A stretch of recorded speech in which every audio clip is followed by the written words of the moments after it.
ॐ अज्ञानतिमिरन्धस्य ज्ञानञ्जनशलाकया चक्षुरुन्मिलितं येन तस्मै श्रीगुरुवे नमः। श्रीचैतन्यमनोभीष्टं स्थापितं येन भूतले स्वयं रूप कदा मह्यं ददाति स्वपदान्तिकम्।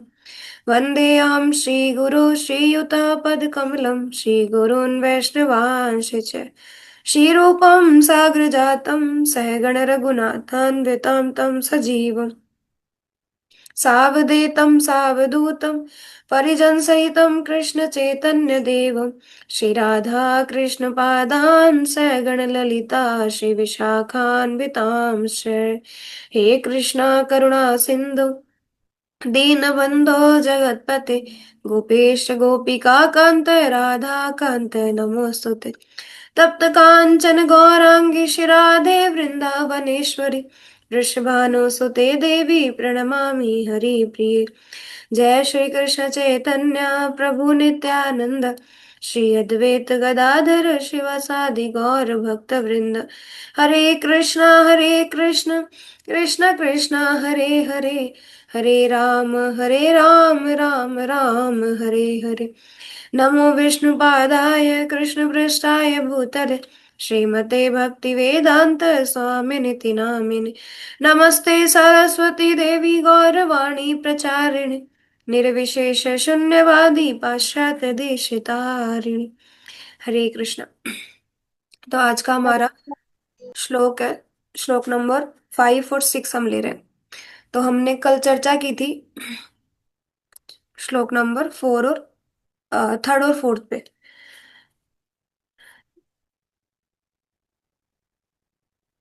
तो देखो, पहले के जो 3 श्लोक है, श्लोक नंबर 1 और 2 और 3, उसमें भगवान बता रहे हैं कि मैंने पहले ये ज्ञान किसी और को भी मैं पहले दे चुका हूँ। तो भगवान अपने पुरातन होने का यहाँ पर प्रूफ दे रहे हैं कि मैं आज का नहीं हूँ या तुम आज के नहीं हो। तुम्हारा भी पहले कई बार जन्म हो चुका है और मेरा भी, लेकिन तुम्हें वो सब याद नहीं है, लेकिन मुझे सब याद है। तो 1 2 और 3 वाले में तो भगवान ये बता रहे हैं कि ये ज्ञान पहले भी दिया जा चुका है। 4 नंबर श्लोक में अर्जुन प्रश्न पूछ रहे हैं कि आप तो मेरे समकालिक ही हैं, तो फिर आप कैसे ये ज्ञान जो है वो पहले ही विवस्वान आदि को दे चुके हैं। तो अब यहाँ भगवान श्लोक नंबर 5 और 6 में उनका आंसर कर रहे हैं। बहुत इंपॉर्टेंट श्लोक है, वेरी इंपॉर्टेंट श्लोक है दोनों ही। तो हम पढ़ेंगे श्लोक नंबर 5 और 6। कल 5 पढ़ लिया था हमने। जी माता जी, कल वो बहुनी में जन्मानी तब हाँ, तो अर्जुन ये भगवान वाला आंसर दे रहे हैं, प्रश्न। यस। तो भगवान ऑलरेडी आंसर कर रहे हैं। श्लोक नंबर 5 हम पढ़ चुके हैं, 6 हम पढ़ रहे हैं, ठीक है। अजो अपि सन्व्ययात्मा भूतानामीश्वरोऽपि सन् प्रकृतिं स्वाम् अधिष्ठाय सम्भव सम्भवामि आत्ममायया। अजा अपि सन् अव्यव्य आत्मा भूतानाम् ईश्वर अपि सन् प्रकृतिं स्वाम् अधिष्ठाय सम्भवामि आत्ममायया। यद्यपि मैं अजन्मा और अविनाशी हूँ, यद्यपि मैं समस्त जीवों का स्वामी हूँ, तो भी प्रत्येक युग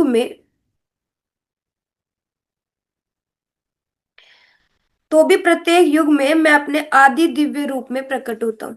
तो तात्पर्य में प्रभुपाद समझा रहे हैं, जय श्रील प्रभुपाद। भगवान कह रहे हैं मैं अजन्मा और अविनाशी हूँ, ना तो मेरा जन्म होता है और ना ही मेरा विनाश होता है।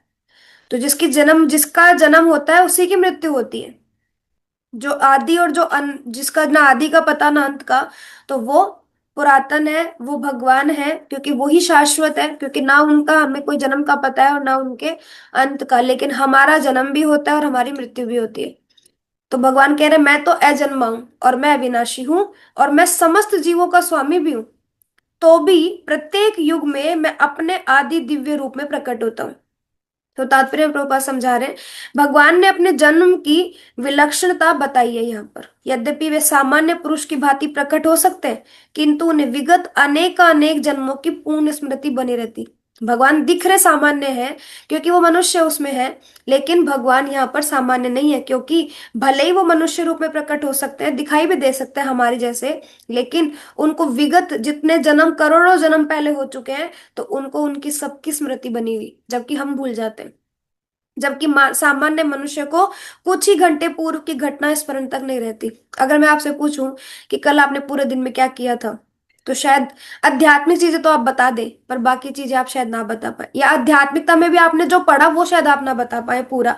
कि किसी ने अगर अध्ययन किया है तो मे भी आप वो ना बता पाए, क्या पढ़ा हमने, इससे क्या सीखा हमने। जैसे मैं पूछूं कल मॉर्निंग की क्लास में हमने क्या सीखा था, तो नहीं बता पाएंगे, भूल जाएंगे हम, बस सुन लिया था, ठीक है।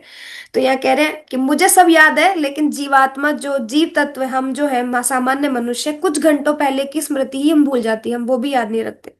यदि कोई पूछे कि एक दिन पूर्व इसी समय तुम क्या कर रहे थे, तो आप सब बोलोगे हम तो क्लास ले रहे थे, सेम टाइमिंग पे, है ना, क्योंकि वो फिक्स टाइमिंग है हमारा। तो हम तो कहेंगे कि हाँ, हम उस टाइम तो क्लास ले रहे थे, चलो ये भी याद है आपको। लेकिन मैं पूछूं कि दोपहर में 3 बजे आप क्या कर रहे थे, बोल तब भी हम क्लास ले रहे थे। तो वो तो हमारा टाइम कंफर्म है, इसलिए बता सकते हैं कि हाँ ठीक है, हम लोग क्लास ले रहे थे। लेकिन उसके अगर आगे पीछे पूछा जाए, तो हम कहेंगे कि पता ही नहीं इस टाइम पर हम क्या करें। तो काफी बार तो हम भूल जाते हैं कि हम क्लास भी लेनी है। वो कॉल जाता है तो याद आता है, अरे माता जी की क्लास थी, अरे क्लास में जाना है। मैसेज देख लिया उसके बाद भी भूल जाते हैं, ऐसी स्मृति है हमारी। तो कह रहे हैं तो सामान्य व्यक्ति के लिए तो इसका तत्काल उत्तर दे पाना कठिन होगा। यदि कोई पूछे कि एक दिन पूर्व हम क्या कर रहे थे, तो कोई व्यक्ति आसानी से इसका जवाब नहीं दे पाएगा। उसे उसको स्मरण करने के लिए अपनी बुद्धि को कुरेदना पड़ेगा। वो विचार विचार करेगा, क्या कर रहा था इस टाइम पे, क्या कर रहा था इस टाइम पे। पागल हो जाएगा सोच सोच करके, नहीं आंसर कर पाएगा अच्छे से, कंप्लीट नहीं बता पाएगा क्या कर रहा था, कि वह कल इसी समय क्या कर रहा था। फिर भी लोग प्राय अपने को ईश्वर या कृष्ण घोषित करते रहते हैं। तो लोगों से प्रश्न पूछना चाहिए कि प्रभु जी 2 दिन पहले आप क्या कर रहे थे, तो वो ब्रह्मा अपने आप में ही भ्रमित हो जाएंगे। वो भूल जाएंगे कि वो कृष्ण, अपने आप को कृष्ण और कभी कभी भगवान बता देते हैं, जबकि भगवान को करोड़ों जन्मों की स्मृति है। इवन ना सिर्फ खुद की, जितनी जीवात्माएं आपको दिखाई दे रही है, या जो अदृश्य भी आपको नहीं दिखाई दे रही है, उन सब की, कोई प्रेत भी बन के आसपास घूम रहा होगा ना, भगवान उसके भी सारे जन्मों को बता देंगे कि वो कौन से जन्म में क्या बना था। सब बता देंगे भगवान, सब, हर जीवात्मा की पूरी भूतकाल की फाइल, वर्तमान की और आने वाले भविष्य की, सब पता है भगवान को। लेकिन हम कुछ घंटे पहले का डेटा नहीं बता सकते। मनुष्य को ऐसी निरर्थक घोषणाओं से भ्रमित नहीं होना चाहिए। इसलिए जो अपने आप को तथा कथित भगवान कहने लगते हैं ना, उन लोगों से तो ऐसे प्रश्न किए जाने चाहिए कि भाई आप बताओ कि कुछ घंटे पहले आप क्या कर रहे थे, कुछ नहीं पता और आप भगवान बनने चले हो। अब भगवान दोबारा अपनी प्रकृति या स्वरूप की व्याख्या करते हैं। तो भगवान बता रहे हैं प्रकृति का अर्थ स्वभाव तथा स्वरूप दोनों है। भगवान कहते हैं कि वे अपने ही शरीर में प्रकट होते हैं। वे सामान्य जीव की भांति शरीर परिवर्तन नहीं करते। मतलब भगवान का शरीर एक ही है, भले ही वो अलग अलग रूप ले रहे हैं, लेकिन भगवान का दिव्य शरीर है। भगवान को शरीर नहीं बदलना पड़ रहा कि वरा अवतार लेकर आए तो भगवान का शरीर कुछ अलग है, या भगवान अगर मत्स्य अवतार लेकर आए तो उसमें भगवान का रूप अलग है ना, या भगवान जो है वो नरसिंह का रूप लेकर आए तो उसमें भगवान का कोई शरीर अलग तत्वों से बना है। भगवान का शरीर एक ही है, वो अपने ही शरीर के अंदर ही प्रकट होते हैं, और हम शरीर परिवर्तन करते हैं, हम एक को छोड़कर दूसरे में जाते हैं। ये डिफरेंस है हमारे अंदर। अगर कोई हमसे पूछे ना क्या डिफरेंस है जीवात्मा में और ईश्वर में, तो हम ये डिफरेंसेस लिख सकते हैं। एक, भगवान को अनेकों जन्मों की हमारी स्मृति बनी रहती है, लेकिन हम भूल जाते हैं कुछ घंटों पहले की। दूसरा, हम बात कर सकते हैं कि भगवान अपने ही शरीर में प्रकट होते हैं, खुद के ही, और हम दूसरा शरीर ग्रहण करते हैं हर बार, जबकि हमें तो याद ही नहीं रहता। इस जन्म में बद्ध जीव का एक प्रकार का शरीर हो सकता है, किंतु अगले जन्म में दूसरा शरीर रहता है। हम तो यातनाएं भोगने के लिए भी यातना शरीर लेते हैं। सोचो, हम नरक में इस शरीर से भी नहीं जा सकते। जितनी बार हम अलग अलग जगह जाएंगे उतनी बार हमें शरीर बदलना पड़ेगा। नरक में जाएंगे तो अलग शरीर है, स्वर्ग में जाएंगे तो अलग है, हम इस भौतिक संसार में पड़े तो अलग है। और हमारी दिव्य चेतना, जो हमारी आत्मा है, वो अपने स्वभाव में स्थिर होगी तो वैकुंठ और गोलोक धाम हम कह सकते हैं। तो हर जगह हमें बदलना पड़ रहा है। तो कह रहे हैं भौतिक जगत में जीव का कोई स्थायी शरीर नहीं है, अपितु वह एक शरीर से दूसरे में देहांतरण करता रहता है, किंतु भगवान ऐसा नहीं करते।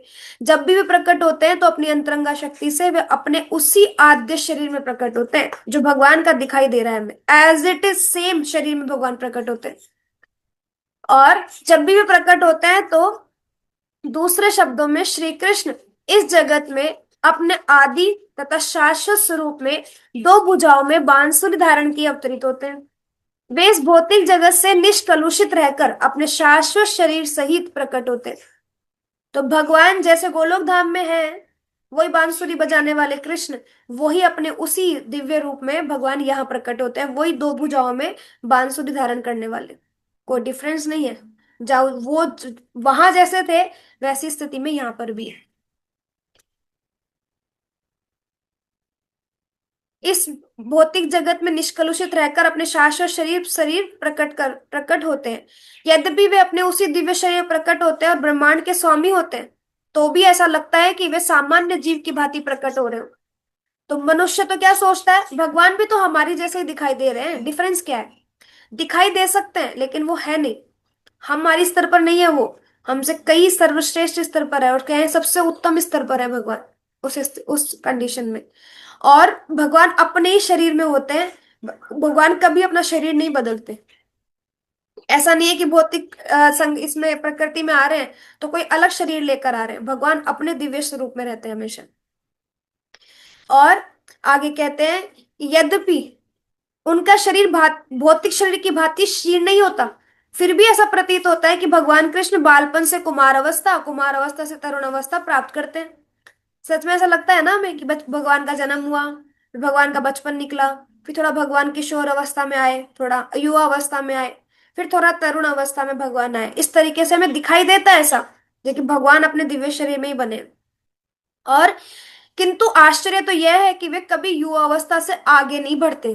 भगवान कभी युवा अवस्था से आगे नहीं बढ़ते। कभी देखा है किसी ने दाढ़ी मूछ लगी हुई भगवान के किसी भी अवतार में?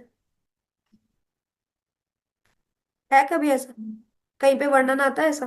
कहीं नहीं आता कि भगवान को कोई दाढ़ी मूछ लगी हुई है, भगवान के दांत गिर गए हैं, है ना? बाल सफेद हो गए, कहीं दिखाई देता है ऐसा? ये सब मनुष्यों में प्रकट होने वाली चीजें हैं, भगवान के अंदर नहीं। भगवान तो दिव्य होते हैं। तो कुरुक्षेत्र युद्ध के समय उनके अनेक पौत्र थे, या दूसरे शब्दों में वो भौतिक गणना के अनुसार काफी वृद्ध थे, है ना? भगवान कृष्ण बहुत वृद्ध थे जब कुरुक्षेत्र का युद्ध हुआ था। कितने वर्ष के थे? कितने वर्ष भगवान ने द्वापर युग में कितने वर्ष भगवान धरती पर रहे? 125 साल। 125 ईयर्स। आप सोचो, कोई व्यक्ति जो 125 वर्ष का हो, इस मनुष्य उसके अकॉर्डिंग, तो आपको क्या लगता है कि वो कैसा होगा? कैसा होगा? विचार करो, कैसा होगा वो व्यक्ति? दांत गिर चुके होंगे सारे, मैं और चलने के लिए समझ लकड़ी का गई। सहारा ले रहा होगा, इवन बेड से भी नहीं उठ सकता होगा, है ना? वॉशरूम जाने के लिए भी दो लोगों का सहारा चाहिए।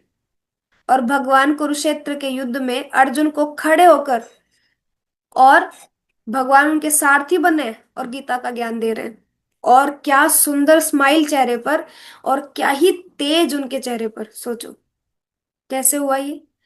125 वर्ष के हैं कृष्ण, क्योंकि भगवान का शरीर दिव्य है। भगवान के शरीर में ऐसे ऐसी चीजें नहीं दिखाई देती है जो हमारे शरीर में, जो पतन के कारण जो लक्षण दिखाई देते हैं कि भाई अब बुढ़ापा आ गया, संभल जाओ थोड़ा सा, वो भगवान के शरीर में नहीं प्रकट होते, हमारे शरीर में। क्योंकि हमारा शरीर तो भौतिक जड़ चीजों से बना है, भगवान का दिव्य शरीर है। तो उस टाइम पर भगवान के पौत्र पुत्र आदि सब थे। सोचो तब भी भगवान वृद्ध नहीं लग रहे थे, जबकि अगर भौतिक गणना के हिसाब से देखें तब तो उनका वो काफी वृद्ध थे। फिर भी वे 20-25 वर्ष के युवक जैसे लगते थे। हमें कृष्ण की वृद्धावस्था का कोई चित्र नहीं दिखता, क्योंकि वे कभी भी हमारे समान वृद्ध नहीं होते। यद्यपि वे तीनों काल में, भूत वर्तमान भविष्य में सबसे वयोवृद्ध पुरुष हैं। सबसे अगर पुरातन कोई है तो कृष्ण ही है। तो फिर भी इतने बूढ़े नहीं दिखते। तो वो इसलिए नहीं दिखते क्योंकि भगवान हमेशा किशोर अवस्था में बने रहते हैं। न तो उनका शरीर और न ही उनकी बुद्धि कभी क्षीण होती है या बदलती है। अतः यह स्पष्ट है कि इस जगत में रहते हुए भी वे उसी अजन्मा सच्चिदानंद रूप वाले हैं, जिनके दिव्य शरीर तथा बुद्धि में कोई परिवर्तन नहीं होता। ठीक है। और वस्तुतः उनका आविर्भाव और तिरोभाव सूर्य के उदय तथा अस्त के समान है। अब सूर्य कोई बूढ़ा थोड़ी हो जाता है कि सूर्य का जन्म हुआ ईस्ट से और उसका अंत हो गया वेस्ट में जाकर के, तो कोई बूढ़ा थोड़ी हो गया। तो जैसे सूर्य सुबह निकलता है शाम को अस्त हो जाता है, और उसकी गणना मतलब भगवान से उसमें कर रहे हैं कि जैसे सूर्य की गणना बताई गई है कि सूर्य जो है वो सामने से घूमता हुआ हमारी दृष्टि से ओझल हो जाता है, सिर्फ हमें दिखाई नहीं दे रहा होता, बाकी वो अस्त नहीं होता है। ठीक है, वो गया नहीं कहीं पर, वो वही है, लेकिन वो हमारी दृष्टि से ओझल हो जाता है। जब सूर्य हमारी दृष्टि से ओझल होता है तो हम सोचते हैं कि सूर्य अस्त हो गया, यही सोचते हैं। और जब वह हमारे समक्ष प्रकट होता है तो हम सोचते हैं कि वह क्षितिज में मतलब प्रकट हो गया है। और जब वस्तुतः सूर्य स्थिर है, किंतु अपनी अपूर्ण और त्रुटिपूर्ण इंद्रियों के कारण हम सूर्य को उदय और अस्त होते हुए परिकल्पित करते हैं। सूर्य तो वही उसी सेम पोजीशन पर बना हुआ है, हम कौन, धरती घूम रही है, सूर्य थोड़ी घूम रहा है, वो तो अपनी जगह पर बना हुआ है एज इट इज। हम घूम रहे हैं इसलिए हमें उदय और अस्त का भान होता है, क्योंकि हमारी इंद्रियां अपूर्ण है तो हम उनको नहीं देख पाते। हम उतना ही देख पाते हैं जितने तक हमारी दृष्टि जाती है, उसके बाद नहीं। तो हम उनको उदय और अस्त में समझ लेते हैं, जबकि ऐसा ऐसा नहीं है। चूंकि भगवान का प्राकट्य तथा तिरोधान सामान्य जीव से भिन्न है, अतः स्पष्ट है कि वे शाश्वत अपनी अंतरंगा शक्ति के कारण आनंद स्वरूप है और इस भौतिक प्रकृति द्वारा कभी कलुषित नहीं होते। वेदों के द्वारा भी पुष्टि की जाती है कि भगवान अजन्मा होकर भी अनेक रूपों में अवतरित होते रहते हैं। क्योंकि भगवान अजन्मा है, भगवान का जन्म नहीं होता। आप देखो, हम लोग न बनाते हैं राम नवमी, हम बनाते हैं नरसिंह चतुर्दशी, बनाते हैं ना, राधाष्टमी, ये सब अलग अलग तिथियों में बनाते हैं। हम कहीं बोलते हैं कि जन्म जन्माष्टमी, सिर्फ एक ही दिन बोलते हैं। भगवान के इतने सारे रूपों में हम सिर्फ एक ही बार ऐसा बोलते हैं कि जन्म अष्टमी, भगवान का जन्म हुआ है। बाकी सब जगह तिथियां लगी हुई है साथ साथ में, रामनवमी है ना, वरा चतुर्दशी आदि, नरसिंह चतुर्दशी आदि, है ना, ये सब वामन त्रयोदशी आई थिंक इस तरीके से। तो ये सब अलग अलग तिथियों पर हम बोलते हैं क्योंकि ये प्रकट है भगवान का, ये भगवान के अवतार है। लेकिन जब भगवान खुद प्रकट होते हैं, वो भी जन्म नहीं है, लेकिन जब भगवान साक्षात खुद प्रकट हो रहे हैं तब हम उसको जन्माष्टमी बोलते हैं, तब भगवान का जन्म हुआ है। इन सबके पहले हम नाम लगा रहे हैं नरसिंह चतुर्दशी, यानी नरसिंह चतुर्दशी के दिन आए। लेकिन जन्माष्टमी किसकी? आप किसी बच्चे से, छोटे से बच्चे से पूछ के देखो जन्माष्टमी बनानी है तो वो पूछेगा कौन से भगवान की, तो आप उसी से पूछो कौन से भगवान की जन्माष्टमी बनाते हैं। जन्माष्टमी में कहीं लिखा हुआ है कृष्ण जन्माष्टमी? तो लगाने लग गए हम, लेकिन हम बोलते हैं अरे जन्माष्टमी आने वाली है, अरे जन्माष्टमी आने वाली है। तो किसकी जन्माष्टमी आने वाली है? कृष्ण की। आप देखो, राधा कृष्ण के मंदिर में तो जन्माष्टमी मनाई जाती है, लेकिन हनुमान जी के, सारी माताओं के, ऐसा कौन सा मंदिर है जो जन्माष्टमी सेलिब्रेट नहीं करता? इनडायरेक्टली रूप से अगर हम समझे इस बात को तो इसका मतलब ये है कि वो भी जानते हैं कि कृष्ण ही पुरातन है, कृष्ण ही भगवान है। वो सच में जानते हैं लेकिन स्वीकार नहीं करते। बाकी सारे मंदिरों में कभी रामनवमी सेलिब्रेट करते हुए देखा है किसी मंदिर में? कि हनुमान जी की कोई बड़ा उनका वो मनाया जा रहा है? हाँ, लोग घरों में सुंदरकांड रामायण पाठ आदि सब करते हैं, लेकिन कभी सेलिब्रेशन देखा है होते हुए? वरा चतुर्दशी का, नरसिंह चतुर्दशी का, ऐसा कोई सेलिब्रेशन देखा है कभी होते हुए? नहीं होता। लेकिन जन्माष्टमी पूरा विश्व मनाता है। क्यों? क्योंकि पता है कि, क्योंकि आत्मा का तो स्वभाव है, आत्मा तो जानती है ना। तो कहीं ना कहीं हमें वो चीज, हम मतलब हम तो जानते हैं ना उस चीज के बारे में, तो इसलिए बता रहे। अब इनडायरेक्टली वे में हम स्वीकार करते हैं कि कृष्ण ही हमारे परमपिता परमेश्वर है, इसलिए तो हम सेलिब्रेशन कर रहे हैं। नहीं तो अन्य चीजों में हम सेलिब्रेशन नहीं करते। लेकिन जन्माष्टमी का सेलिब्रेशन हर देवी देवताओं के मंदिरों तक किया जाता है। इसका मतलब वो स्वीकार करते हैं कि वो किसी ना किसी के अंडर में है। ये सब देवी देवता किसी ना किसी के अंडर में, इनके ऊपर भी कोई है तो वो है कृष्ण। ये तो कृष्ण जन्माष्टमी हम बोलने लग गए, नहीं तो जन्माष्टमी ही लिखा होता है, कैलेंडर में चेक कर लेना, जन्माष्टमी लिखा होता है। तो ये इस बात की सिद्धि है। तो यहां पर भगवान कह रहे हैं मैं अजन्मा होकर भी अनेक रूपों में परिवर्तित होता हूं, अवतरित होता हूं। वैदिक साहित्यों से भी पुष्टि होती है, यद्यपि भगवान जन्म लेते प्रतीत होते हैं, जन्म लेते हुए दिखाई देते हैं, किंतु तो भी वे शरीर परिवर्तन नहीं करते। जन्म लेते हुए दिखते हैं ना, देवकी माता के गर्भ से आए आए ना, दिख रहा था, प्रतीत भी हुआ ऐसा। लेकिन भगवान शरीर परिवर्तन नहीं करते। श्रीमद् भागवतम में वे अपनी माता के समक्ष नारायण रूप में चार भुजाओं और षड ऐश्वर्यों से युक्त होकर प्रकट होते हैं। देवकी माता के सामने चारों भुजाओं में प्रकट होते हैं। लेकिन फिर जब वो चौंक, मतलब चौंक जाती है कि ये कैसा एक आप सोचो, अगर कोई बच्चा दो चार हाथ पैर और इस तरीके से चक्र गदा शंख आदि लेकर के पैदा हो जाए तो क्या स्थिति होगी उस माँ की, जो समझ ही नहीं पा रही कि भगवान प्रकट हो गए। तो भगवान ने छुपा लिया अपना रूप, चतुर्भुज रूप, जो भगवान जिस रूप में आए थे, छुपा लिया। भगवान साधारण बच्चे जैसे हो गए, क्योंकि भगवान नहीं चाह रहे थे कि ये मुझे भगवान समझे, क्योंकि भगवान तो वात्सल्य प्रेम लेने आए थे। भगवान तो प्रेम चाहते थे अपने माता पिता से। तो इसलिए चतुर्भुज रूप अपना छुपा लिया भगवान ने। यशोदा माँ को दिखाया, यशोदा माँ को पूरा ब्रह्मांड दिखाया, लेकिन फिर उनको भ्रमित कर दिया, फिर उनकी बुद्धि हर ली। और फिर उनको वही बचपन जैसा, जैसे वो चाहते थे कि माता यशोदा मुझे अपना एकदम पूरा स्नेह दे बच्चे के जैसे, वैसा ही स्नेह उन्होंने दिया। माता कौशल्या को दिखाया, लेकिन भगवान चाहते थे कि मुझे वात्सल्य प्रेम मिले, वात्सल्य प्रेम लेने आए थे। और ये कब पता लगा, जब नरसिंह देव ने प्रहलाद महाराज को उठाकर अपनी गोदी में रखा और उनको चाटा, तो देखा कि मतलब चाट रहे हैं उनको, और जो आनंद उनको मिल रहा है कि एक पिता होकर के मुझे बच्चे में इतना वो सुख मिल रहा है, तो एक बच्चा होकर के मैं कितना सुख प्राप्त कर सकता हूँ, कितना आनंद मैं ले सकता हूँ। तो भगवान ने फिर अपना जन्म जो है वो माता पिता के घर पर आदि करना शुरू किया, अपने भक्तों के घर पर, कि भगवान अब प्रकट होंगे लेकिन बाल रूप में। तो फिर भगवान आ रहे हैं, फिर तो भगवान अलग अलग रूपों में आ रहे हैं, राम परशुराम, है ना, फिर कृष्ण आ रहे हैं। तो इस तरीके से भगवान ने कितना सुंदर सुंदर अलग अलग तरीके से आनंद लेने के लिए भगवान अवतरित होते हैं। तो चार भुजाएं षड ऐश्वर्य सब दिखाकर सब प्रकट होते हैं भगवान। उनका आद्य शाश्वत रूप में प्राकट्य उनकी अहेतु की कृपा है, जो जीवों को प्रदान की जाती है, जिससे वे भगवान के यथा रूप में अपना ध्यान केंद्रित कर सके, न कि निर्विशेषवादियों द्वारा मनोधर्म या कल्पनाओं पर आधारित रूप में।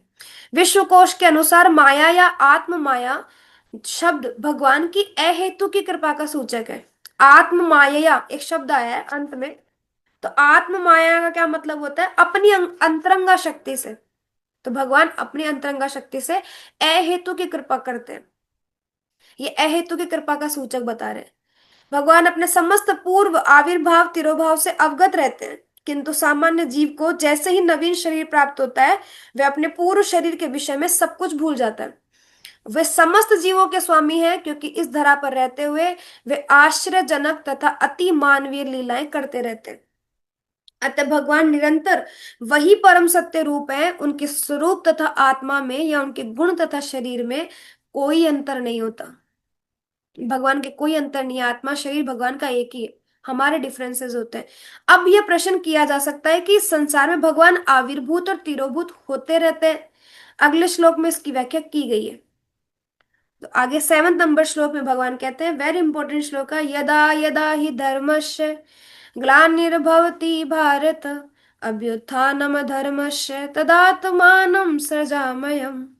यदा यदा हि धर्मस्य ग्लानिर्भवति भारत अभ्युत्थानम धर्मस्य तदात्मानं सृजाम्यहम्। हे भरतवंशी, जब भी और जहां भी धर्म का पतन होता है और अधर्म प्रधानता होने लगती है, तब तब मैं अवतार लेता हूँ। तो भगवान अवतार ले रहे हैं, देखो। भगवान कहते हैं मेरा आविर्भूत और तिरोभूत होता रहता है इस संसार में, मैं आता जाता रहता हूँ। क्यों आता हूँ, धर्म की हानि होती है और अधर्म जो है वो बढ़ने लगता है, तब मैं इस धरती पर अवतार लेता हूँ, धर्म की स्थापना करता हूँ और अधर्म को समूल नष्ट कर देता हूँ। तब भगवान आते हैं। तात्पर्य में प्रभुपाद समझाते हैं, यहां पर सृजामी शब्द महत्वपूर्ण है। सृजामी सृष्टि के अर्थ में नहीं प्रयुक्त हो सकता, क्योंकि पिछले श्लोक के अनुसार भगवान के स्वरूप या शरीर की सृष्टि नहीं होती, क्योंकि उनके सारे स्वरूप शाश्वत रूप से विद्यमान रहते हैं। तो सजामी सृजामी का अर्थ है भगवान स्वयं यथा रूप में प्रकट होते हैं। सृजामी का मतलब सृष्टि करना नहीं है, सृजामी का मतलब है यथा रूप में प्रकट होना। यद्यपि भगवान कार्यक्रम अनुसार अर्थात ब्रह्मा के एक दिन में सातवें मनु के 28वें युग में द्वापर के अंत में प्रकट होते हैं, किंतु वे इस नियम का पालन करने के लिए बाध्य नहीं है, क्योंकि वे स्वेच्छा से कर्म करने के लिए स्वतंत्र है। तो मनु ने जो आदि कर्म आदि दिए जो बता रखे हैं, यद्यपि भगवान कार्यक्रम अनुसार अर्थात ब्रह्मा के एक दिन में सातवें मनु के 28वें युग में द्वापर के अंत में भगवान प्रकट होते हैं, किंतु वे इस नियम का पालन करने के लिए बाध्य नहीं है। भगवान कभी भी आ सकते हैं, कभी भी अपनी स्वेच्छा से प्रकट होते हैं भगवान। अतः जब भी अधर्म की प्रधानता और धर्म का लोप होने लगता है तो वे स्वेच्छा से प्रकट हो जाते हैं। मतलब आप पहले ये नहीं लिख सकते कि भगवान इस तिथि में, इस डेट पर, इस समय पर, यहाँ इस स्थिति में प्रकट होंगे, ये नहीं लिख के दे सकते आप। जबकि हमारा लिखा होता है, हमारा पहले ही लिखा जा चुका होता है कि हम किस घर में, किस स्थान में, किस स्थिति में, हमारे कित माता पिता, हमारे कितने भाई बहन होंगे, हमारा कैसा परिवार होगा, कैसी स्थिति होगी, सब लिखा गया है हमारा। और फिर हम उसमें हमारा जन्म होता है, हमें डाला जाता है, पटका जाता है, लेकिन भगवान प्रकट होते हैं, भगवान अपनी इच्छा से प्रकट होते हैं। कोई नियम नीति कानून उनको नहीं रोक सकता इसके लिए, और कोई बाध्य नहीं कर सकता कि भगवान पर्टिकुलर इसी स्थिति में आए या प्रकट हो। तो कहते हैं धर्म के नियम वेदों में दिए हुए हैं, यदि इन नियमों के पालन में कोई त्रुटि आती है तो मनुष्य अधार्मिक हो जाता है। श्रीमद् भागवतम में बताया गया है कि ऐसे नियम भगवान के नियम है, अगर कोई ऐसी त्रुटि करता है भगवान के नियमों में तो वो व्यक्ति अधार्मिक हो जाता है। भगवान के बताए हुए नियमों को पालन नहीं करेगा तो अधर्मी होगा, जैसे असुर करते थे। लेकिन भगवान को कोई बाध्यता नहीं है कि भगवान ऐसे नियमों का पालन करे। केवल भगवान ही किसी धर्म की व्यवस्था कर सकते हैं। वेद भी मूलतः ब्रह्मा के हृदय में से भगवान द्वारा उच्चारित माने जाते हैं। वेद भी मूलतः ब्रह्मा के हृदय में से भगवान द्वारा उच्चारित माने जाते हैं, कि भगवान ने उच्चारण किया है वेदों का। कहीं आपने पढ़ा है कि वेदों के रचयिता कौन थे? कहीं पढ़ा है किसी शास्त्र में कि वेदों के रचयिता कौन है? कहीं पढ़ा है? कहीं नहीं। हमने कभी नाम नहीं सुना। हो सकता है मेरी समझ से बाहर हो, आप लोगों को पता हो तो, कि वेदों को किसने लिखा, किसने बोला, वेद किसके द्वारा दिए गए। भगवान के अलावा शायद किसी का नाम नहीं आता। बस वो वेद व्यास जी ने वेदों का विस्तार किया है बस। हाँ, वो विस्तार किया था, लेकिन वो बोले किसके द्वारा गए, दिए किसके द्वारा गए? भगवान। वो तो हम बोलते हैं ऐसा, लेकिन कहीं ऐसा मेंशन है? जैसे हम बोलते हैं, जैसे आपने बोला वेद व्यास जी के द्वारा दिया गया, तो ये कहीं ना कहीं लिखा होगा, पढ़ा होगा, तभी तो बोल रहे हैं हम। भगवत गीता वेद व्यास जी के द्वारा ही लिखी गई।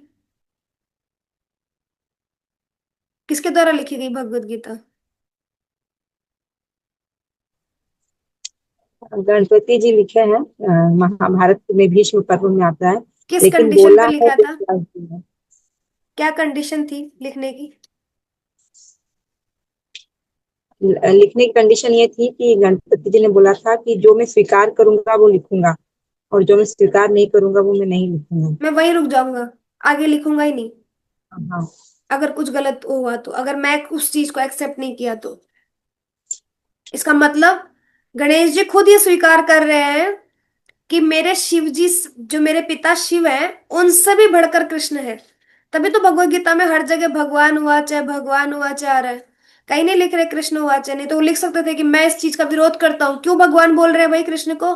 मेरे पिता भी तो देवों के देव महादेव हैं, उनको क्यों नहीं बोल रहे?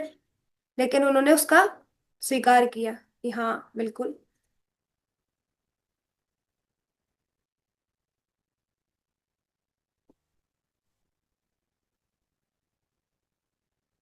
तो श्रीमद् भागवतम में भी ऐसे बहुत सारे नियम दिए गए हैं जो भगवान ने दिए हैं, और केवल भगवान ही किसी धर्म की व्यवस्था कर सकते हैं। वेद भी मूलतः ब्रह्मा के हृदय में से भगवान द्वारा उच्चारित माने जाते हैं। देखो लाइन बोल रही है माने जाते हैं, इसका प्रूफ नहीं है हमारे पास, लेकिन हम कहें कि जो सोर्स है वो तो भगवान ही है, भगवान ही दे रहे हैं।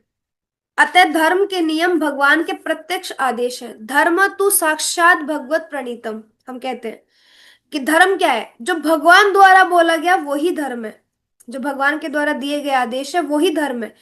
तो भगवत गीता में आद्योपांत इन्हीं नियमों का संकेत है। वेदों का उद्देश्य परमेश्वर के आदेश अनुसार ऐसे नियमों की स्थापना करना है। और गीता के अंत में भगवान स्वयं आदेश देते हैं कि सर्वोच्च धर्म उन्हीं की शरण ग्रहण करना है। सबसे बड़ा धर्म क्या है? भगवान की शरण ग्रहण करना। भगवान कहते हैं सर्व धर्मान परित्याज्य मामेकम शरणं व्रज। सारे धर्मों को त्याग कर मेरे पास आ जाओ, यही धर्म है। एक्चुअल धर्म तो यही है। तो वैदिक नियम जीव को पूर्ण शरणागति की ओर अग्रसर कराने वाले हैं। जब भी असुरों द्वारा इन नियमों में व्यवधान आता है, तभी भगवान प्रकट होते हैं। जब भी लगता है कि ये इन नियमों को तोड़े जा रहे हैं और प्रतिदिन तोड़ रहे हैं, और ना सिर्फ तोड़ रहे हैं, जबकि इनका हनन कर रहे हैं और बाकी लोगों को भी इस नियमों का पालन करने नहीं दे रहे, ऋषि मुनियों को परेशान करते हैं, भक्तों को कष्ट पहुंचाते हैं, पीड़ा देते हैं, तो फिर भगवान प्रकट होते हैं। श्रीमद् भागवत पुराण से हम जानते हैं कि बुद्ध कृष्ण के अवतार है, जिनका प्रादुर्भाव उस समय हुआ जब भौतिकतावाद का बोलबाला था और भौतिकतावादी लोग वेदों के प्रमाण मानकर उसकी आड़ ले रहे थे। यद्यपि वेदों में विशिष्ट कार्यों के लिए पशु बलि के विषय में कुछ सीमित विधान थे। लोग बोलते थे अरे वेदों में दिया हुआ है, पशु बलि कर सकते हैं, कर सकते हैं बलि। लेकिन वो उस टाइम पर इसलिए विधान था क्योंकि जो भी जंगली जानवर हुआ करते थे, अगर वो मनुष्य लोगों को, जो लोग हैं, उनको अगर कष्ट पहुंचा रहे हैं, उनको पीड़ा दे रहे हैं, उनके खेतों को खराब कर रहे हैं, तो उस स्थिति में हम उनको मार सकते हैं, लेकिन हम उनको खाते नहीं थे। लोग तो उस वेदों में दिए गई उस बात को इतना तोड़ मरोड़ करके उसको अपने ही फेवर में सिद्ध कर लेते हैं कि पशु बलि तो दी जानी चाहिए। तो भगवान बुद्ध आए तो फिर उन्होंने लोगों को मांसाहार वगैरह, पशु बलि करना, ये सब छुड़ाया। और फिर उन्होंने शाकाहारी और ये सारी चीजों पे, सात्विक चीजों पर ध्यान देना शुरू किया। उनका, बुद्ध का यही उद्देश्य था आने का, क्योंकि उस टाइम पर भौतिकतावाद का बोलबाला काफी हो गया था। तो कह रहे हैं किंतु आसुरी वृत्ति वाले लोग वैदिक नियमों का संदर्भ दिए बिना पशु बलि को अपनाए हुए थे। भगवान बुद्ध इस अनाचार को रोकने और अहिंसा के वैदिक नियमों की स्थापना करने के लिए अवतरित हुए। अतः भगवान के प्रत्येक अवतार का विशेष उद्देश्य होता है और इन सब का वर्णन शास्त्रों में हुआ है। भागवतम में पढ़ेंगे हम क्यों भगवान ने अलग अलग अवतार लिए, और अवतार लेने के बाद उनका क्या उद्देश्य था। मतलब हर एक भगवान का जो हर एक रूप जो हमारे सामने आ रहा है, भगवान जो एक एक हमारे सामने रूप प्रकट कर रहे हैं अपना, अलग अलग तरीके से भगवान आ रहे हैं अवतार लेकर के, उसके पीछे एक उद्देश्य है। भगवान हर बार एक उद्देश्य लेकर आते हैं।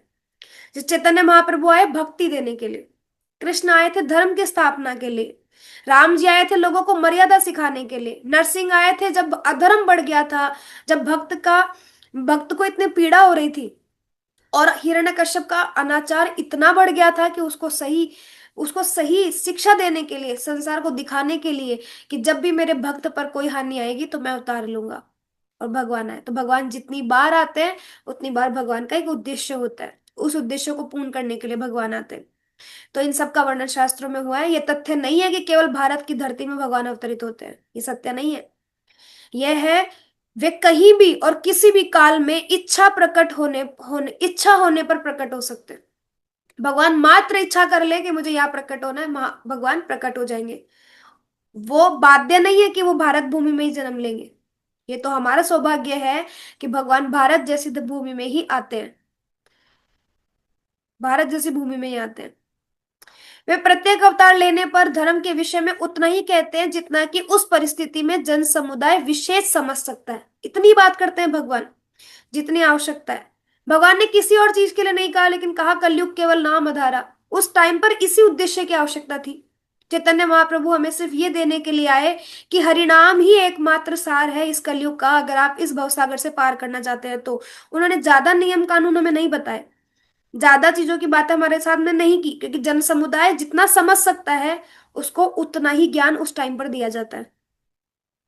राम जी जब आए थे तो उन्होंने ज्यादा कोई नियम कानून नहीं दिए, सिर्फ उन्होंने ये सिखाया मर्यादा, और अपने आचरण से सिखाया लोगों को एक पिता कैसा हो, एक पुत्र कैसा हो, एक पति कैसा हो, एक भाई कैसा हो। ये मर्यादा में सिखाया उन्होंने हमें, किस तरीके से अपने पिता के वचनों का पालन किया जाना चाहिए, कैसे अपने भक्तों पर उद्धार करते हैं। इतने कृपालु है रामचंद्र भगवान कि किस तरीके से, मतलब वो अपने ही आचरण से हमें मर्यादा सिखा के गए।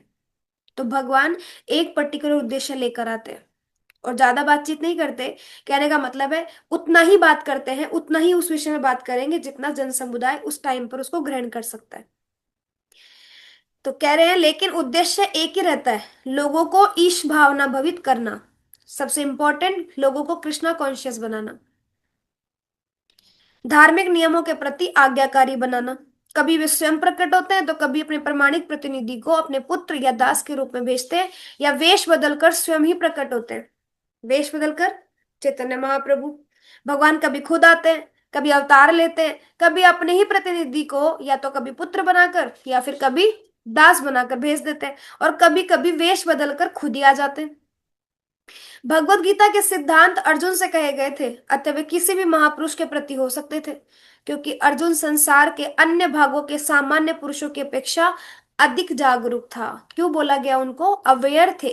अर्जुन उस बात को सुनकर समझ रहे थे, उतार रहे थे अपने जीवन में, अधिक जागरूक थे, इसलिए उनको समझाया गया। दो और दो मिलकर चार होते हैं, ये गणितीय नियम प्राथमिक कक्षा के विद्यार्थी के लिए उतना ही सत्य है जितना कि उच्च कक्षा के विद्यार्थी के लिए। तो भी गणित उच्च स्तर और निम्न स्तर का होता है, अतः भगवान प्रत्येक अवतार में एक जैसे सिद्धांतों की शिक्षा देते हैं जो परिस्थितियों के अनुसार उच्च या निम्न प्रतीत होते हैं। जैसे हम बोलते हैं, बहुत सारे संसारी लोग मानते हैं कि विग्रह सेवा करना ही इंपॉर्टेंट है कलयुग में, लेकिन हम कहते हैं कि उच्चतम भगवान ने जो धर्म बताया, जो नियम बताया कलयुग क्या, वो बताया हरिनाम संकीर्तन। हम उसको उच्च मानते हैं, और लोग उसको निम्न मानते हैं, उच्च मानते हैं विग्रह सेवा को। बहुत सारे लोग ऐसा बोलते हैं, जबकि एक्चुअल में उच्च नियम तो यही है कि हम भगवान का नाम जप करें, उच्च स्वर में भगवान का नाम संकीर्तन करें। जैसा कि आगे बताया जाएगा, धर्म के उच्चतर सिद्धांत चारों वर्णाश्रमों को स्वीकार करने से प्रारंभ होते हैं। अवतारों का एकमात्र उद्देश्य क्या है? सर्वत्र कृष्ण भावनामृत को उद्बोधित करना। तो सारे अवतार, भगवान ने जितने भी अवतार लिए हैं, शरणागति सिखाई है, भगवान के प्रति सरेंडर सिखाया है, कि एकमात्र अगर आपका कोई रक्षक कर सकता है तो भगवान कर सकते हैं। तो कृष्ण भावनामृत बनने पर ही जोर दिया है। परिस्थिति के अनुसार यह भावनामृत प्रकट तथा अप्रकट होता है, परिस्थिति के हिसाब से। और नेक्स्ट इंपॉर्टेंट श्लोका जो है, वो कह रहे परित्रणाय साधु नाम विनाशाय च दुष्कृतम धर्म संस्थापनार्थाय संभवामि युगे युगे। भगवान क्यों आते हैं? भगवान आते हैं तीन कारणों से।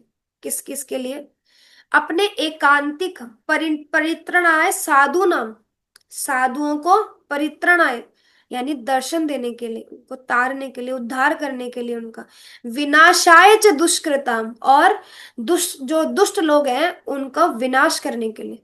धर्म संस्थापनार्थाय, और धर्म की स्थापना के लिए। संभवामि युगे युगे, मैं प्रकट होता हूं हर युग में। तो भक्तों का उद्धार करने, दुष्टों का विनाश करने और धर्म की फिर से स्थापना करने के लिए मैं हर युग में प्रकट होता हूं। क्या धर्म है? धर्म क्या है? अगर हम पूछे किसी से कि धर्म क्या है, तो क्या आंसर आएगा इसका? क्या है धर्म? हमारी हमारी समझ में धर्म क्या है? बताओ।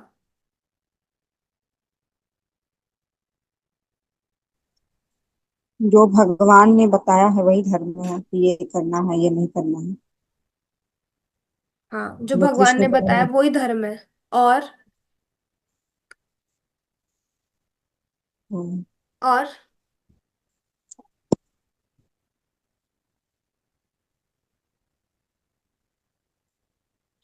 धर्म का धर्म तो मतलब है सब भगवान भगवत की भक्ति करना ही हमारा धर्म है। हाँ, जीवेर यही स्वरूप होए भगवान ने कृष्णेर सिखाया है। नित्य दास। हमारा स्वरूप, हमारा धर्म क्या कहता है? हम भगवान के दास बने, उनकी सेवा करें, उनकी भक्ति करें। यही हमारा धर्म है, यही सनातन धर्म है, कि हम भगवान की भक्ति करें। तो तात्पर्य में प्रभुपाद समझा रहे हैं, भगवत गीता के अनुसार साधु यानी पवित्र पुरुष कृष्ण भावना बहुत व्यक्ति है। अधार्मिक लगने वाले व्यक्ति में भी यदि पूर्ण कृष्ण चेतना हो तो उसे साधु समझना चाहिए। दुष्कृताम उन व्यक्तियों के लिए आया है जो कृष्ण भावनामृत की परवाह नहीं करते। ऐसे दुष्कृताम या उपद्रवी, मूर्ख और अधम व्यक्ति कहलाते हैं, भले ही वे सांसारिक शिक्षा से विभूषित क्यों न हो। जो कृष्ण भावनामृत की परवाह नहीं करते, वो सब कौन है? वो मूर्ख है, अधम है, दुष्कृताम, उपद्रवी है। चाहे भौतिक उन्होंने शिक्षा कितनी ले रखी हो, चाहे बहुत नाम हो उनका भौतिक एजुकेशन को लेकर, या बहुत बड़े जड़े एकदम बहुत माने हुए व्यक्ति हो चाहे संसार में, लेकिन कोई फर्क नहीं पड़ता जब तक कि वो कृष्ण को स्वीकार नहीं करते, कृष्ण की शरण नहीं लेते। तो कह रहे हैं इसके विपरीत यदि कोई 100% कृष्ण भावनामृत में लगा रहता है तो वह विद्वान या सुसंस्कृत न भी हो, फिर भी वह साधु माना जाता है। ज्यादा चाहे भले उसे ज्ञान ना हो, वो प्रयास ही कर रहा हो उस रास्ते पर चलने का, प्रयास तो कर रहा है ना, तो वो साधु माना जाएगा। सफलता और असफलता बात की बात है, लेकिन वो प्रयास तो कर रहा है, निरंतर लगा हुआ तो है उसके अंदर। तो फिर चाहे उसे कोई ज्यादा ज्ञान आदि हो ही ना, तो भी चलेगा, ज्यादा विद्वान सुसंस्कृत बहुत सारे श्लोकों को याद करने वाला व्यक्ति चाहे वो ना हो, लेकिन वो साधु कहलाएगा। जहां तक अनीश्वरवादियों का प्रश्न है, भगवान के लिए आवश्यक नहीं है कि वे इनके विनाश के लिए इस रूप में अवतरित हो जिस रूप में वे रावण और कंस का वध करने के लिए हुए थे। तो भगवान को कोई आवश्यकता नहीं है असुरों के लिए आने का। भगवान किसके लिए आते हैं? साधुओं के लिए आते हैं, भक्तों के लिए आते हैं। पहला कारण भगवान भक्तों के लिए आते हैं, साधुओं का उद्धार करने के लिए भगवान आते हैं, राक्षसों को मारने के लिए नहीं। अब भगवान के ऐसे अनेक अनुचर हैं जो असुरों का संहार करने में सक्षम है, किंतु भगवान तो अपने उन निष्काम भक्तों को तुष्ट करने के लिए विशेष रूप से अवतार लेते हैं जो असुरों द्वारा निरंतर तंग किए जाते हैं। तो भगवान असुरों को मारने के लिए नहीं, भगवान तो भक्तों को बचाने के लिए आते हैं ऐसे असुरों से जो असुर भक्तों को परेशान करते हैं। तो भक्तों की परेशानी को देखकर भगवान आते हैं, असुरों को मारने के लिए नहीं। बोले ऐसे भगवान के पास अनेकों पार्षद है, ऐसे अनेकों भक्त है भगवान के जो इन असुरों को ऐसे ही मार सकते हैं, कोई आवश्यकता नहीं भगवान को आने के लिए, लेकिन भगवान अपने भक्तों के लिए आते हैं। असुर भक्त को तंग करता है, भले ही वह उसका सगा संबंधी क्यों ना हो। जैसे देवकी माता को कंस ने ही कष्ट दिए जबकि वो भक्त थी, तो वो असुर है कंस, इसलिए वो अपनी अपनी ही बहन को जो है परेशान कर रहा है। तो भक्त लोग अपने ही असुर जो होते हैं वो भक्तों को परेशान करते हैं चाहे सगा संबंधी क्यों ना हो। सगा संबंधी हिरण्यकश्यप अपने ही पुत्र को मारने पे तुला हुआ था जबकि वो भक्त थे। यद्यपि प्रहलाद महाराज हिरण्यकश्यप के पुत्र थे, किंतु तो भी वे अपने पिता द्वारा उत्पीड़ित थे। तो प्रहलाद महाराज भी, इसी प्रकार कृष्ण की माता देवकी भी यद्यपि कंस की बहन थी, किंतु उन्हें उनके पति वसुदेव को इसलिए दंडित किया गया क्योंकि उनके कृष्ण को जन्म लेना था। अतः भगवान कृष्ण मुख्यतः देवकी के उद्धार करने के लिए प्रकट हुए थे, कंस को मारने के लिए नहीं। बहुत इंपॉर्टेंट है, इसको समझिए आप।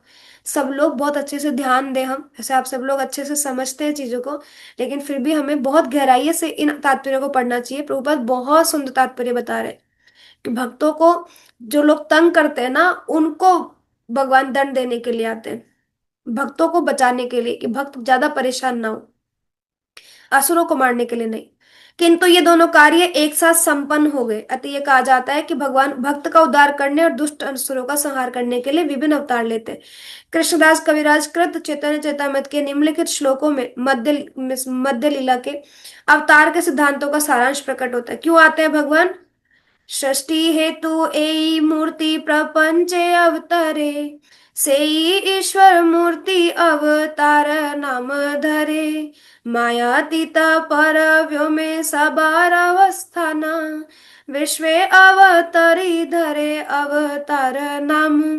अवतार तथा ईश्वर का अवतार भगवत धाम से भौतिक प्राकट्य हेतु होता है। क्यों होता है? ईश्वर का वह विशिष्ट रूप जो इस प्रकार अवतरित होता है अवतार कहलाता है भगवत धाम से। ऐसे अवतार भगवत धाम में स्थित रहते हैं, जब वे भौतिक सृष्टि में उतरते हैं तो उन्हें अवतार कहा गया है। अवतार कई तरह के होते हैं, जैसे भगवान ने अवतार लिया 3 पुरुषों के रूप में, पुरुष अवतार। गुण अवतार, भगवान अलग अलग गुणों के रूप में आते हैं। लीला अवतार, शक्ति आवेश अवतार, मनवंतरण अवतार और युग अवतार, ये 6 तरीके से भगवान अवतार लेते हैं। इन सब का इस ब्रह्मांड में क्रम अनुसार अवतरण होता है, किंतु भगवान कृष्ण आदि भगवान है और समस्त अवतारों के उद्गम है। भगवान श्री कृष्ण शुद्ध भक्तों की चिंताओं को दूर करने के विशिष्ट प्रयोजन से अवतार लेते हैं, जो उन्हें उनकी मूल वृंदावन लीलाओं के रूप में देखने के उत्सुक रहते हैं। अतः कृष्ण अवतार का मूल उद्देश्य है अपने निष्काम भक्तों को प्रसन्न करना है। भगवान का मूल उद्देश्य क्या है? अपने निष्काम प्रेमी भक्तों को प्रसन्न करना। भगवान का वचन है कि वे प्रत्येक युग में अवतरित होते रहते हैं। इससे सूचित होता है कि वे कलयुग में भी अवतार लेते हैं, जैसा कि श्रीमद् भागवतम में कहा गया है, कलयुग के अवतार भगवान चैतन्य महाप्रभु है, जिन्होंने संकीर्तन आंदोलन के द्वारा कृष्ण पूजा का प्रसार किया और पूरे भारत में कृष्ण भावनामृत का विस्तार किया। उन्होंने यह भविष्यवाणी की कि संकीर्तन की यह संस्कृति सारे विश्व के नगर नगर ग्राम ग्राम में फैलेगी। कहते हैं सर्वत्र प्रचार होए, यही मेरो, कहते भगवान चैतन्य महाप्रभु मध्य लीला में ही कहते हैं, भगवान बता रहे हैं। स ग्राम आदि ऐसे कुछ करके एक श्लोक भी आता है कि भगवान कहते हैं कि मेरा हर ग्राम हर नगर में मेरा प्रचार होना चाहिए। इस तरीके से भगवान चैतन्य को गुप्त रूप में किंतु प्रकट रूप में नहीं, उपनिषदों महाभारत और भागवत जैसे शास्त्रों के गुह्य अंशों में वर्णित किया गया। पहले ही बता दिया गया था कि चैतन्य महाप्रभु आएंगे, लेकिन वो प्रकट नहीं किया गया। भगवान कृष्ण के भक्तगण भगवान चैतन्य के संकीर्तन आंदोलन द्वारा अत्यधिक आकर्षित रहते हैं। भगवान का यह अवतार दुष्टों का विनाश नहीं करता, अपितु अपनी अहेतु की कृपा से उनका उद्धार करता है। तो ये ऐसा अवतार था जिसमें भगवान ने दुष्टों को मारा नहीं, उद्धार किया उनका, उनको हरि नाम दे करके। और बाकी सारे अवतारों में भगवान दुष्टों को मारते हैं, लेकिन चैतन्य महाप्रभु ने मारा नहीं दुष्टों को। भगवान कहते हैं ना कि व्यक्ति को, व्यक्ति गलत नहीं होता, उसके अंदर के गुण और अवगुण मैटर करते हैं। व्यक्ति गलत नहीं करता, ये व्यक्ति गलत नहीं होता। उस व्यक्ति को ये नहीं सोचना चाहिए कि तो व्यक्ति गलत है, ठीक है उससे गलती हो गई, उसके उस गलती को सुधारना चाहिए, उसके अवगुणों को सुधारना चाहिए। तो भगवान यहाँ पर जानते हैं कि वो तो जीवात्मा है तो सही ना, तो भगवान का नाम लेके इसका उद्धार हो जाएगा। इसके अंदर जितने अवगुण है ये सब चले जाएंगे और इसके अंदर सारे गुणों की संपन्नता होगी, सारे गुण अपने आप प्रकट हो जाएंगे जब ये हरि नाम लेगा। तो भगवान उद्धार करने के लिए आए, इस बार असुरों को मारा नहीं, असुरों को तारा, उद्धार किया उनका। तो ये ठीक है। अब देखो इसमें कुछ श्लोकास जो है, अब आज हमने जो श्लोक पढ़े, एक मिनट।